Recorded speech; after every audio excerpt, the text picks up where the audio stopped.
हाय दोस्तों, मैं प्रयागराज शर्मा। मैं आज बात करूंगा दोस्तों ground improvement for weak embankment foundation using geosynthetic drain and stone column part 2 के बारे में।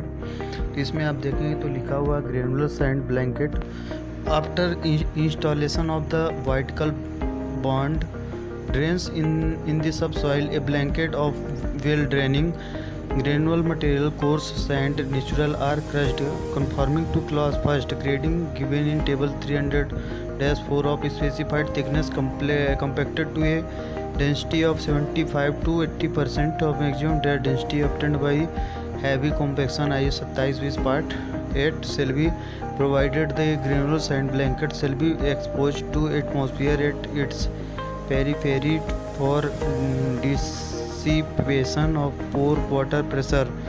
तो दोस्तों इसके पहले हमने बताया था कि ग्राउंड इम्प्रूवमेंट करने के लिए जो पहला इसमें यूज करते हैं जियो सिंथेटिक ड्रेन का यूज करके हम ग्राउंड की इम्प्रूवमेंट करते हैं। एम्बैंकमेंट के लिए जहाँ एम्बैंकमेंट वीक होती है, फाउंडेशन वीक होता है, उसको इम्प्रूव करते हैं।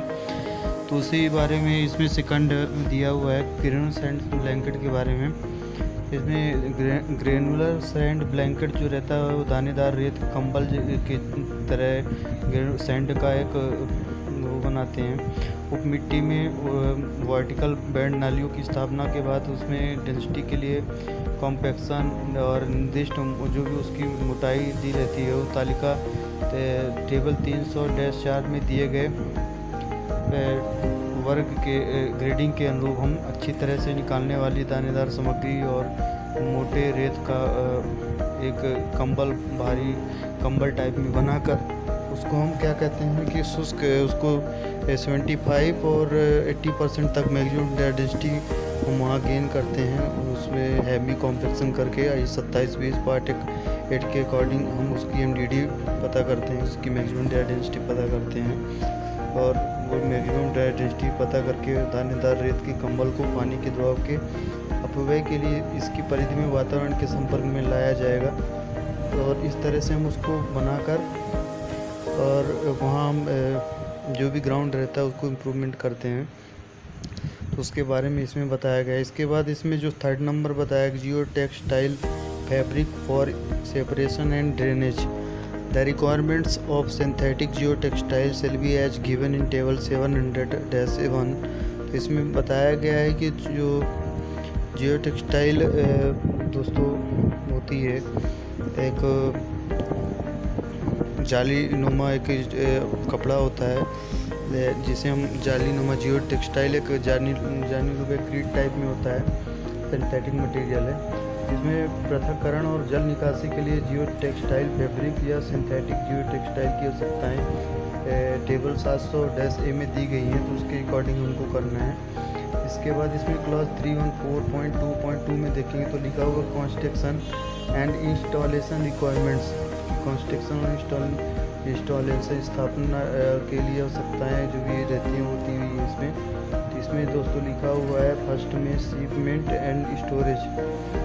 The geosynthetic band drain shall be dry and prepped such that it is protected from the exposure to ultraviolet light during shipping and storage. At no time shall be band drain be exposed to ultraviolet light for a period exceeding 14 days. If stored outdoor, they shall be elevated and protected with a waterproof cover. The geosynthetic band drains shall be labeled as per ASTM-D 4873 guide for identification, storage and handling of geotextile।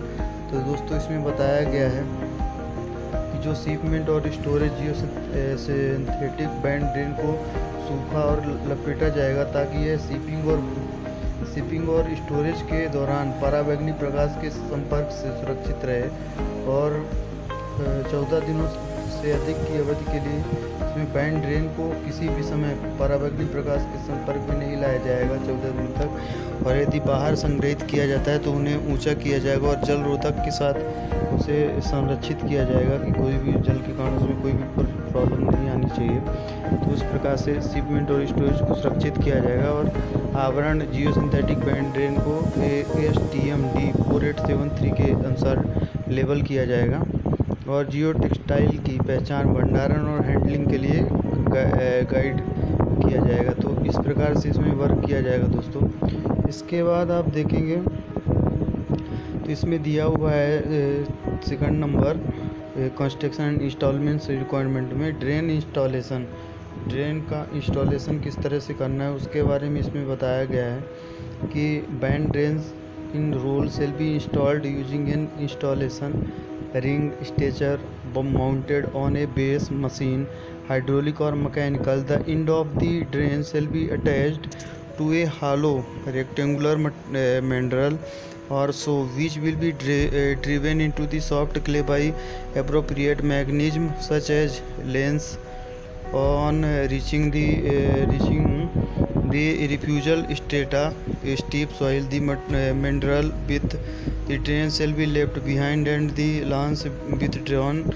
The top of the drain above the ground level shall be cut off at design level 150 mm into the drainage blanket. The ring stretcher moves on the next location. तो दोस्तों इसमें बताया गया है कि जो drain installation करेंगे हम, तो रोल में बैंड ड्रेन को बेस मशीन हाइड्रोलिक या मैकेनिकल पर लगे इंस्टॉलेशन रिंग स्ट्रेचर का उपयोग करके स्थापित किया जाएगा और नालियों का एक अंत एक खोखले आयताकार या खराद का या धूरा या जूता से जुड़ा होना चाहिए। मतलब उसके जो उसके सो रहते हैं उससे जुड़ा होना चाहिए, जिसे उपयुक्त तंत्र जैसे लांस द्वारा नरम मिट्टी में चलाया जाएगा और इसके इंटेंड की स्तर कड़ी मिट्टी जो रहेगी उसको इंटेंड की कड़ी मिट्टी तक पहुंचने पर नाली के साथ इसे खराद कर धुरा पीछे छोड़ दिया जाएगा। इसको मतलब नाली के साथ जोड़ा जाएगा और इसके धुरा को पीछे छोड़ा जाएगा और लांस के वापस ले लिया जाएगा और ज़मीनी स्तर से ऊपर की नाली के टॉप को डिजाइन स्तर मतलब 150 mm जल निकासी जो रहेगा ब्लैंकेट जो बनाएंगे हम ड्रेन के लिए ड्रेनेज ब्लैंकेट बनाएंगे वो 150 mm तक उसको टॉप में डिज़ाइन किया जाएगा, से काट दिया जाएगा ताकि रिंग स्ट्रेचर अगले स्थान पर चला जाता है, ताकि जो भी रिंग और स्ट्रेचर हो अगले स्थान पर जा सके। तो इस तरह से उसको बनाया जाएगा। इसके बाद थर्ड में इसमें बताया गया कि after installation of vertical bond and drains a blanket of granular coarse sand as mentioned above shall be spread over the entire area and covered with geotextile layer on top and bottom as directed by the engineer. तो इसमें बताया गया जो कि vertical band नालियों की स्थापना के बाद जैसा कि ऊपर उल्लेखित किया गया है, तो उसमें जो ग्रेनुलर मोटे सैंड का मतलब जो ग्रेनुलर कोर्स सैंड का एक ब्लैंकेट पूरे क्षेत्र में फैलाया जाएगा और ऊपर और नीचे उसमें जियो टेक्सटाइल की लेयर के साथ इंजीनियर के निर्देशानुसार कवर किया जाएगा। तो उसके बारे में इसमें बताया गया है। इसके बाद दोस्तों इसमें फोर्थ में दिया गया कि installation of Jio textile fabric for separation and drainage, जो भी सेपरेशन और ड्रेनेज के लिए जल निकासी के लिए इसमें वो टेक्सटाइल कपड़े को किस प्रकार से फैब्रिक को किस प्रकार से फैलाना है, वहाँ बिछाना है, कपड़े की स्थापना किस तरह से, इंस्टॉलेशन किस तरह से किया जाना है, उसके बारे में दोस्तों इसमें बताया गया है कि शिपमेंट एंड स्टोरेज के बारे में इसमें बताया गया है डिटेल्स। तो इसमें लिखा हुआ है कि The geotextile shall be kept dry and wrapped such that it is protected from the exposure to ultraviolet light during shipping and storage. At no time shall the paving fabric dash. Geotextile rolls shall be stored in a manner which protects them from elements. If stored outdoor, they shall be elevated and protected with a waterproof cover. The geotextile shall be labeled as per ASTM D4873 guide for identification, storage and handling of geotextile। तो दोस्तों इसमें बताया गया है कि shipment और भंडारण जो स्टोरेज करेंगे, इसमें शिपमेंट और स्टोरेज के लिए बताया गया कि जो जियो टेक्सटाइल को सूखा और लपेटा जाना चाहिए ताकि ये शिपिंग और स्टोरेज के दौरान पराबैंगनी प्रकाश के संपर्क से सुरक्षित रहे और 14 दिनों से अधिक की अवधि के लिए फर्श वाले कपड़े को किसी भी समय पराबैंगनी प्रकाश के संपर्क में नहीं आना चाहिए, 14 दिनों से अधिक की अवधि के लिए फर्श वाले कपड़े की। और जो इसमें जियो टेक्सटाइल रोल को इस तरह से संग्रहित किया जाना चाहिए जो उन्हें तत्वों से बचाता है। यदि बाहर रखा जाता है तो उन्हें ऊंचा किया जाना चाहिए और एक जल रोधी आवरण से संरक्षित किया जाना चाहिए ताकि उसमें जल वाटर को कोई प्रभाव ना पड़े, वाटर प्रूफ हो कवर को, ऐसा संरक्षित उसे प्रोटेक्ट किया जाना चाहिए। और जियो टेक्सटाइल को ASTM D4873 के अकॉर्डिंग लेवल किया जाएगा। और जियो टेक्सटाइल की पहचान और स्टोरेज और हैंडलिंग के लिए जो भी गाइडलाइंस इसमें दी हुई हैं ASTM D4873 उसके अकॉर्डिंग इसका पूरा रख रखाव किया जाएगा। तो उसके बारे में इसमें दोस्तों बताया गया है कि हमको जो भी जियो टेक्सटाइल का हम यूज करते हैं लेयर बाई लेयर बिछा कर उसमें, और फिर उसमें रेत की मोटी परतें डालते हैं, उसको ब्लैंकेट बनाकर उसमें ऊपर से कवर करते हैं और कवर करके उसको पूरा बिछाया जाता है और फिर से उसके ऊपर जियो टेक्सटाइल का कवर किया जाता है। कपड़े जो जियो टेक्सटाइल का फैब्रिक आता है कपड़े नुमा, तो उसके द्वारा उसको कवर किया जाता है।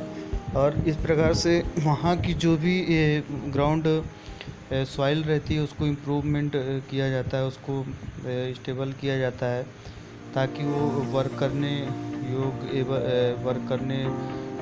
योग हो सके। वहाँ जो भी एम्बैंकमेंट है उसको हम आसानी से बना सकें। तो इस प्रकार से जियो टेक्सटाइल से हम उसको सुरक्षित कर सकते हैं।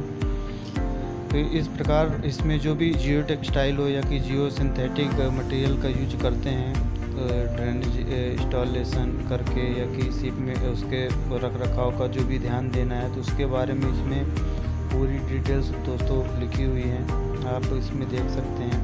सेक्शन 300 में इसमें पूरा डिटेल्स इसके बारे में बताया गया है।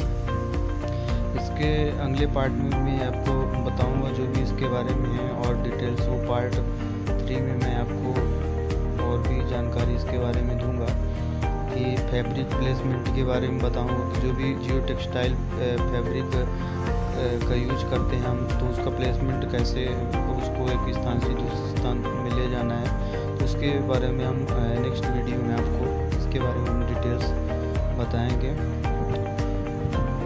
बाकी thank you so much, video देखने के लिए आपका बहुत धन्यवाद।